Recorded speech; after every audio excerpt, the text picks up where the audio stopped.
Whose house Houston comes back to win 27-24. And I just have to say the classic, that was never in doubt. Right.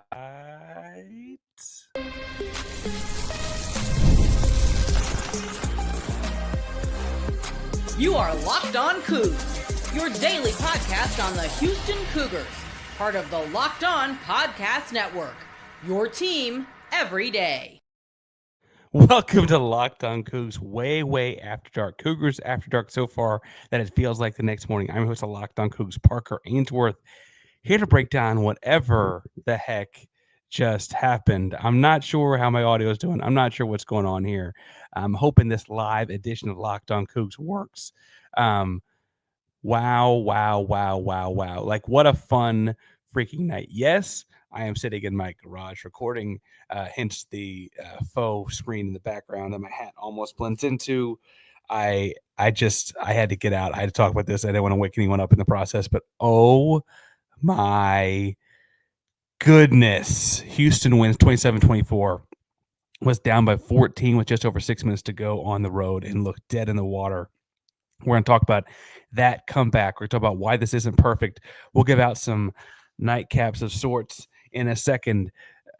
I don't know how long we'll talk for. I got comments flooding in. I'm ecstatic. I can't believe they walked out with that one because ultimately, while there will be plenty of things to fix in the second segment, Houston coming back to win that one just doesn't feel like one that they've always gotten, if we're being honest ourselves, right? So for the folks that maybe fell asleep and woke up and like, what just happened? Houston was down 14-10 at halftime, down 24-10 with about 6 minutes to go. And the third quarter, the interim of those two things was awful. It was bad football. It was atrocious football, giving up runs on outside stretch plays, inside zone cutbacks. Just did not look the part in any way at all. And then to make matters worse, your offense was dead in the water. You had a 12-play series, and by that I mean you had 12 total plays for the course of about a quarter and a half, maybe a little bit more than that. You had a total of 5 yards in those 12 plays, and at the end of the day for all of that, you ended up punting 4 times. Your next, 11 plays, you scored 2 touchdowns, including a 50-yard strike to Tanner Kogel with a couple minutes left. And then after all of that in the comeback, I'm sitting here shaking. After all of that in the comeback, you end up giving the ball back to Oregon State with about a minute left, calling a couple timeouts because you think you can get the ball back once you've pinned them deep. And then they take the ball, go about 65 yards. They think they're setting up a game-winning field goal inside field goal range with about 5 seconds left. And they've had snap problems and stuff like that. They had a field goal blocked right before halftime. And sure enough, Houston shows up again and blocks another field goal to send into overtime. In overtime, the Oregon State Beavers get the ball first, which is obviously what Houston wants. Oregon State puts in a different quarterback on third down for a QB sneak. He doesn't get it, and then they don't get it on fourth down either. Houston gets the ball back, just has to score to win. Almost scores a touchdown 2 or 3 different times. Ultimately kicks a short chip shot, extra point-ish length field goal from Ethan Sanchez, the Sanchez himself, to win this football game. Look, we're going to talk about all things to fix in the next segment, which will be brief. We'll also talk about it all week long as we lead up to the next game or whatever, I'm sure.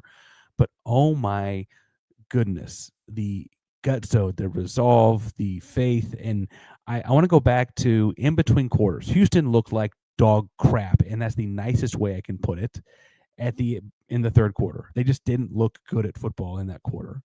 And suddenly they cut to Willie Fritz in between quarters for his mandatory press or whatever, and he's like, "Look, it's executing things. They're running stretch, and we're getting out of our gaps. When we're trying to run the ball, we're not staying on our blocks. We're not catching the football." He just it's just execution, right? He just made it very simple. He's like, we're just not doing our things. They're fine. It's not really about them though. And honestly, while I want to talk on the schematics in a second too, that was basically what the last 5 or 6 minutes felt like was fixed. Was suddenly Houston started making plays they had the opportunity to make for the entirety of the game before that and didn't make. It was really just this turning of the tables where it was a whole different football team in the final 6 minutes and overtime than it had been for basically the entire previous, what do they play, 60, so 54 minutes of football. Even on Houston's touchdowns and stuff like that, they looked somewhat dead in the water and like a rudderless ship, dropping passes on long bombs and stuff like that in the first half. I got a lot of things wrong. I notice Nady here points out that Houston didn't force a turnover, knocked the ball free a lot, didn't come away with it. I thought Houston would win the turnover battle by 2 turnovers. I said that this week. You can go clip it. It happened. They didn't. I also, for what it's worth, thought that Houston would cover the spread. The spread was about 13.5 last I checked. They didn't, right? There were lots of things I had wrong about this one. But one thing I want to talk about that I think I got right, and I want to give Fritz his flowers on this one. I said throughout the week that this was a game where I didn't directly say, I guess, that the previous administration would have lost, but the previous administration would have lost, and you were trying to fix your culture on. You were trying to say, hey, we are bigger than looking ahead of the next week. We are bigger than going up after a bye week and getting spanked. We are bigger than that. And while I don't know that you completely disproved the haters on that one, I do feel confident that previous coaches in this coming through this program would have lost that football game. I do feel confident that last year's football team would have lost that football game, especially the year before that, right? And this is an indicator of growth. You played like crap for 55 minutes, and you found a way to get it done. Now, is part of that your opponent wasn't actually that good? Probably. Let's be honest, Trent Bray is probably fired in the next 48 hours, the head coach of Oregon State. They're supposed to be bad. They're not supposed to be this bad. There were some questionable coaching decisions on their side that I'm sure we don't have a locked on Beavers guy, but I'm sure that they'd be questioning that, right? But ultimately, you found ways to keep it close. You found the opportunities that came at the end, and you lived to play another day. And look, I don't want to make this into a big season-defining whatever, but I will say we would have all felt some kind of way had it been a season-defining kind of loss. Had you gone up there and lost by 2 touchdowns, 24-10, there'd have been a lot of looking in the mirror like, are we who we say we are? Do we think we can do this thing for real? Maybe we're not as far into the rebuild process as we thought, right? And I still think there's some of those questions that need to be looked at, and someone's like, hey, why are we dropping the ball when we have touchdowns we can walk in with? Why are we overthrowing this route, right? There are 2 bad overthrows in this first half from Conner. I thought Conner played great for the majority of the game. The pick was atrocious. The overthrow of the tight end, McGarry, was atrocious. He was under duress, and I thought he played well, and there were moments I thought he kind of won them the game. I also think, though, that part of the reason they were in that predicament were a couple plays by him, a couple drops by his receivers, a couple missed blocks by his guys, a couple bad penalties by holds on the interior guys. Right? Like, it's a very shared blame. One other thing I want to speak to the culture of this was I thought was interesting coaching perspective-wise. We mentioned how different this guy, and I see people in the chat talking some about Fritz versus Dana in a game like this one, Dana being our most recent head coach, but I would argue, Major before him as well, frankly. In the late second quarter, after a couple big drops by Stephon Boogie Johnson and Kobe Young, who are both outstanding receivers, both have pro potential. I don't mean this as shots to them, but they dropped the football when they shouldn't have. The response by Houston coaching staff was to bench them for a few series, to play Mekhi Muse, to play Amare Thomas, to play basically anyone else. And Amare ends up with 6 catches, 104 yards, and I guess he didn't have a touchdown. Those went to Tanner Kogel and Boogie Johnson in the fourth quarter, but he certainly set those up, right? And I think that's a big moment for him. Now, for the coaching staff, I should say, for Fritz and the coaching staff, because it was like, hey, we said we're going to play the guys who are doing their job, and 2 of our most touted, highly regarded guys didn't. So we're going to go with the next guy. And that next guy, Amare Thomas, has a connection with Conner Weigman. They clearly get along and on the same page in terms of route tree. And Amare Thomas came through in the clutch there. Now, are there lots of things to fix? Yeah. Are some of you guys typing those out in the chat? Yeah, I see.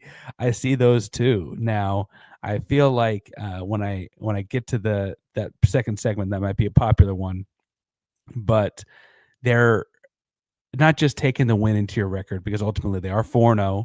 They matched last season and the year before's win totals already. Um, they frankly, they hadn't started 4-0 since 2016. Big deal to be undefeated at this point. You've won your 3 non-conference games, all of that, right? It also, I think, is worth pointing out that there were things to take away from this one and a way to be proud of your cardiac Cougs, even if you think there's lots to work on.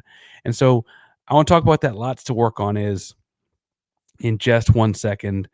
But today's show is brought to you by our buddies over at Mazda. Now, if we talk about the weeks, moving forward, and this week is brought to you by Mazda, moving the game forward, it's for those who believe it's not just about playing a game, it's about redefining it.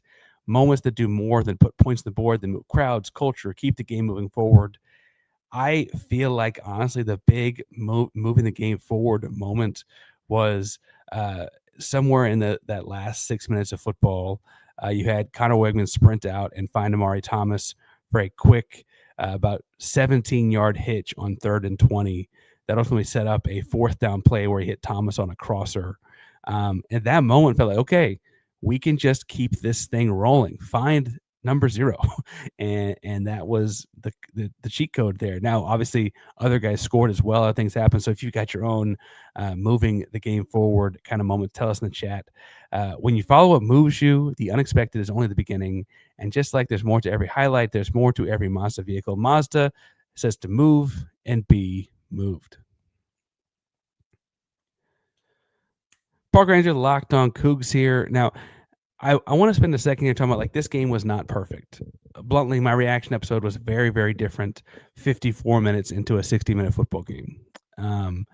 Houston did, for stretches of this game, look like the team that had players looking ahead. They got a big matchup with Texas Tech, the top of the conference, on Saturday, just over a week away. This is a program that traveled 2,000 miles to Corvallis, Oregon, for this football game, and it looked like that might have been too much for them for a lot of this game. It was not a raucous home crowd. There were a lot of empty seats, a lot of tickets for sale. There were a lot of things left to be desired. I looked at a couple of the bad throws from Conner, and I think he played well on the total of the game, the aggregate of the game, but he had some bad overthrows, including one that was a pick and set up a touchdown. Didn't score it on the pick itself, but it set up a touchdown. And you can't have that against good defenses. You had drops from guys that just flatly can't make drops. You had holding calls from some of your best and most consistent offensive linemen. I love Demetrius Pancake Hunter. I think he's a really skilled offensive lineman in a way that, if you have a trained eye, you can kind of watch for. I love big man interior play, and he's got great footwork and hands. He got called for a couple holding calls that were backbreaking in this one, and he's one of the most highly touted prospects to come in on the offensive line when he came out of high school. And he played well in other plays too. Those plays were just not great. Ibaseli, they said, was playing with a bum ankle, but he didn't look very good at the left tackle spot at stretches of this game. Dalton Merriman is big and long, and he has trouble getting under guys at times in a football game. There are things to be fixed in this football program still. It's nice to fix them after a win, but there are things to be fixed in this football program still. And I don't think it's I don't think you have to take one or the other away from this, right? You can take the celebration, the enthusiasm, how much you enjoyed the cardiac Cougs aspect of this. But I think that you can also take away from this and run with the parts to work on and be better at and put them all together. Now, a couple guys here ask.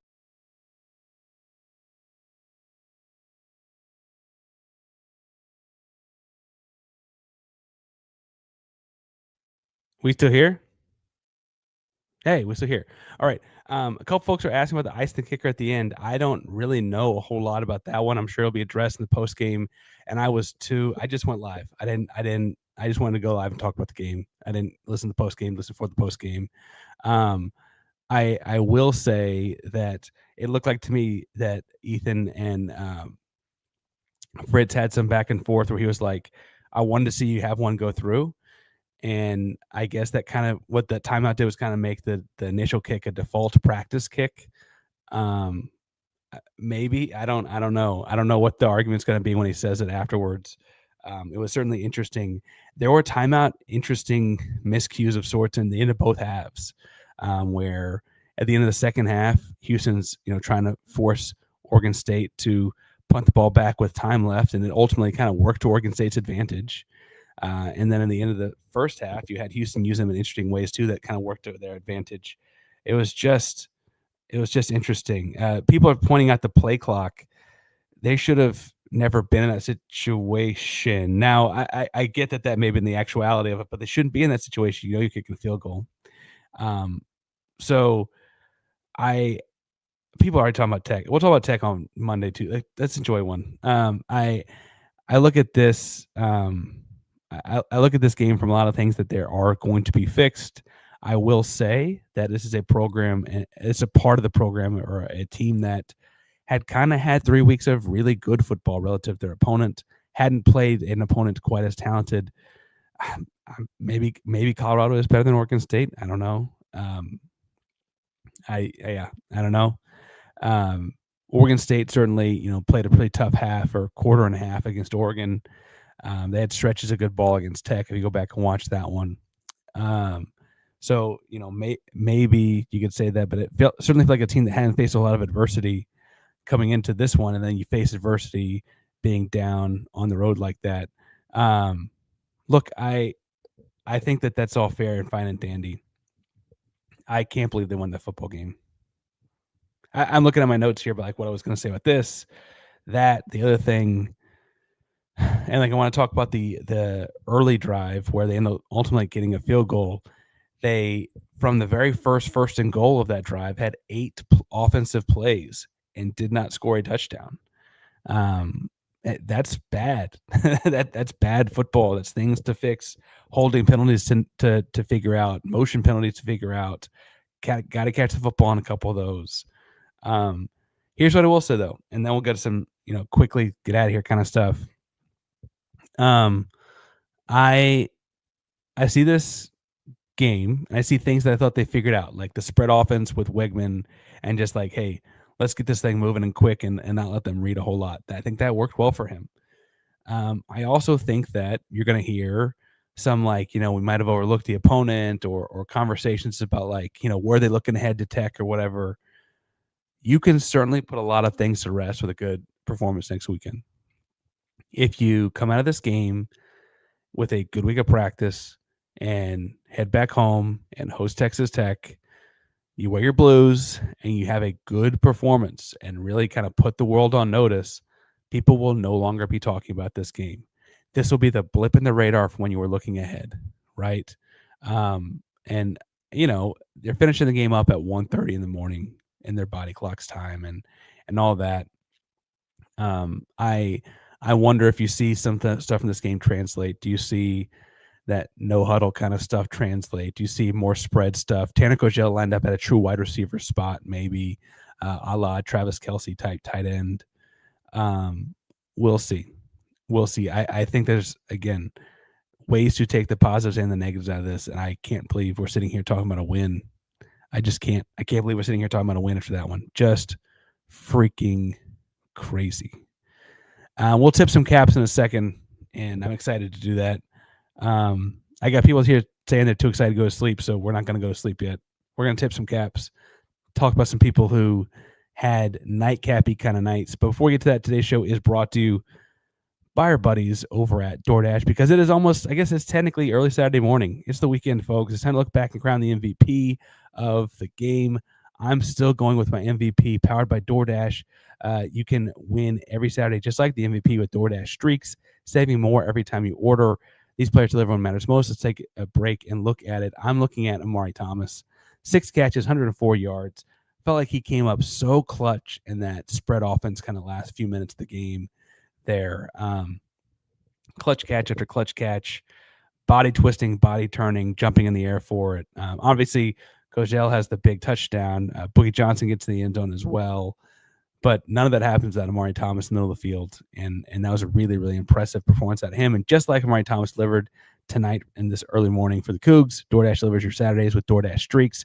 You save every Saturday you order, stack up all season long, and you could have up to $250 in cash, including $100 in DoorDash credits.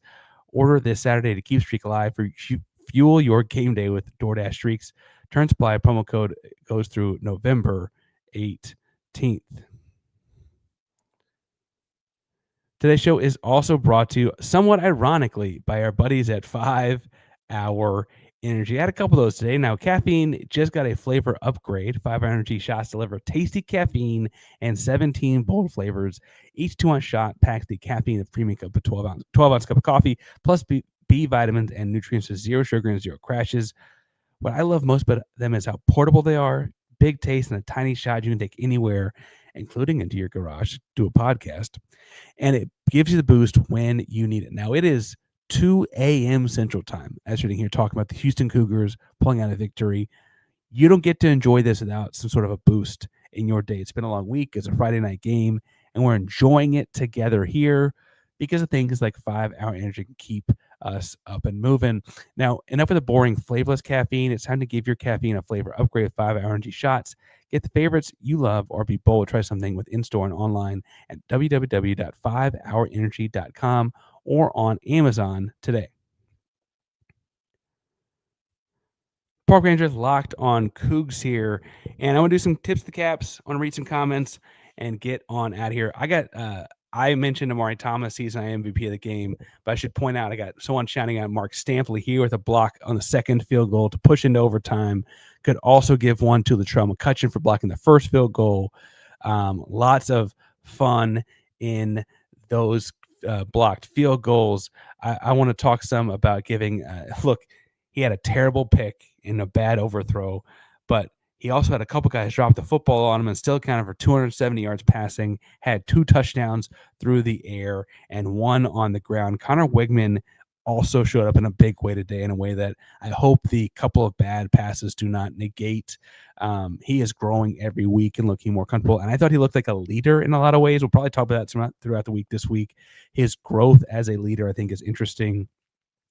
On the defensive side, I mentioned guys blocking field goals. Sione Fotu had 15 tackles. 15 tackles. And not to be outdone, who many are telling me they think is my favorite player based on how much I talk about him, big fella Carlos Allen. Carlos Allen came with 13 tackles in this one as an interior defensive lineman. It looked like to me that their running back's job was, if he had approached the line of scrimmage and Carlos Allen was slanting, to go the other direction. And yes, they ran the football pretty well. I think that's in large part because they were trying to run the ball away from Carlos. And he played really, really well, I thought, in this one. All kinds of things to take away on the positive side. Pizite here says that he feels like Kogel was a leader on the show tonight. You see him during the timeout. He's talking to the defense.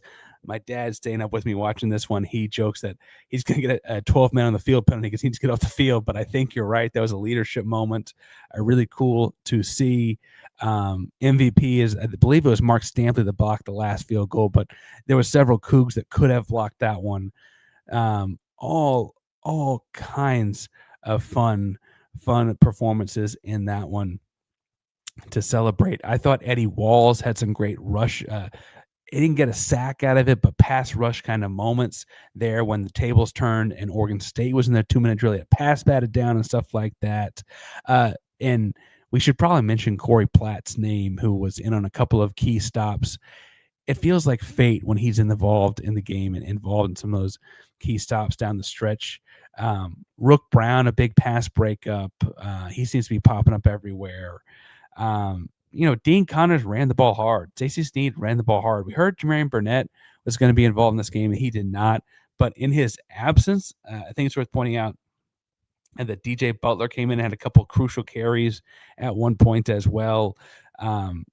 All around big-time stuff here, big-time stuff at a lot of guys.